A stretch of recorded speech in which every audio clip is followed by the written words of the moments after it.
మహానటి కీర్తి సురేష్ పెళ్లి తర్వాత కెరీర్ పరిస్థితి ఏంటన్నది తెలియాల్సి ఉంది. ఇన్నాళ్లు సౌత్లో కథానాయికగా మెప్పించిన అమ్మడు బేబీజాన్తో బాలీవుడ్ ఎంట్రీ ఇచ్చింది. ఆ సినిమాలో కీర్తి సురేష్ ఎప్పుడూ లేని విధంగా గ్లామర్ షోతో అదరగొట్టేసింది. ఇన్నాళ్లు సౌత్లో స్కిన్ షోకి కాస్త మొహమాట పడిన కీర్తి సడన్గా బీటౌన్ వెళ్ళగానే తన పంతా మార్చేసింది.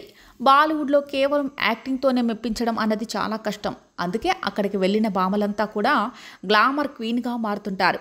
బాబీజాన్ కోసం కీర్తి చేసిన తై షో స్పెషల్ డిస్కషన్కి దారితీసింది. అయితే పెళ్లి తర్వాత మామూలుగా అయితే ఏ హీరోయిన్ అయినా గ్లామర్ షో తగ్గిస్తారు. కానీ కీర్తి మాత్రం రివర్స్లో ఆఫ్టర్ మ్యారేజ్ రెచ్చిపోతుంది. ఇక తికమక కాస్త కన్ఫ్యూజ్గానే ఉన్నా ఇదంతా కీర్తి సురేష్ ఒక ప్లాన్ ప్రకారమే చేస్తుందని తెలుస్తోంది. కీర్తి సురేష్ ప్లాన్ ప్రకారం పెళ్లైన తర్వాత ఆఫర్లు కష్టంగా ఉంటాయి. ముఖ్యంగా గ్లామర్ షో చేయాల్సి వస్తుంది. అదే ముందుగానే గ్లామర్ షోకి రెడీ అనే హింట్ ఇస్తే అన్ని రకాల పాత్రలు వస్తాయి.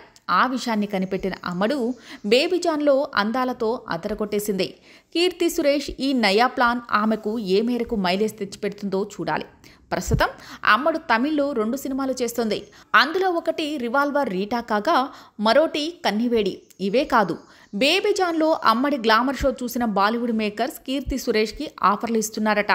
సౌత్లో మహానటిగా మెప్పించి నేషనల్ అవార్డు సైతం దక్కించుకున్న కీర్తి సురేష్ నార్త్ ఇండియన్స్ కోసం మాత్రం తన అందాల ప్రదర్శనకు రెడీ అయ్యింది. బేబీజాన్ అమ్మడికి అంత ఎంకరేజింగ్ ఇవ్వకపోయినా బాలీవుడ్ నుంచి బాగానే అవకాశాలు అందుకుంటుందని టాక్. ఇక అమ్మడి తెలుగు సినిమాల విషయానికి వస్తే చిరంజీవితో బోలా శంకర్తో ఫ్లాప్ చేసిన అమ్మడు మరో ఛాన్స్ అందుకోలేదు. అయితే తెలుగులో ఎలాంటి ఆఫర్ వచ్చినా అమ్మడు రెడీ అనేస్తోంది.